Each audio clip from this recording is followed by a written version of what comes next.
Bonsoir à toutes et à tous, voici votre point actu du 23 mai 2025. Conflits et tensions internationales. Guerre à Gaza, les bombardements israéliens se poursuivent dans l'enclave palestinienne.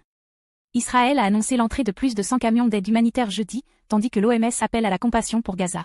Ukraine, Russie, un échange massif de prisonniers a eu lieu entre Kiev et Moscou, chacun récupérant 390 personnes. Par ailleurs, la Russie affirme avoir abattu 112 drones ukrainiens visant la région de Moscou, provoquant des perturbations dans plusieurs aéroports. États-Unis et Europe, le président américain Donald Trump menace d'imposer des droits de douane de 50% sur les produits européens à partir du 1er juin, invoquant des négociations stagnantes avec l'UE. Politique et société.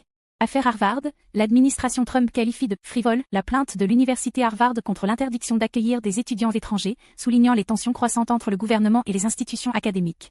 France Immigration, le Conseil constitutionnel a censuré une disposition de la loi Immigration de 2023 qui permettait la rétention de demandeurs d'asile sans mesure d'éloignement. Économie et marché. Nigeria, le pays a entièrement remboursé le prêt de 3,4 milliards de dollars contracté auprès du FMI pendant la pandémie de Covid-19, marquant une étape significative dans sa reprise économique. Marché de l'or, les prix de l'or ont connu une forte baisse à l'échelle mondiale, entrant dans une phase d'instabilité marquée par des fluctuations imprévisibles. Sport et culture. Caroline Garcia, la joueuse française de tennis Caroline Garcia a annoncé sa retraite à 31 ans, quelques jours avant le début de Roland-Garros. Stade Léopold Sédar Senghor, le stade rénové de Dakar rouvre ses portes avec le meeting international d'athlétisme, prévu ce samedi. C'était tout pour votre point actu, très bonne soirée à vous et à très vite.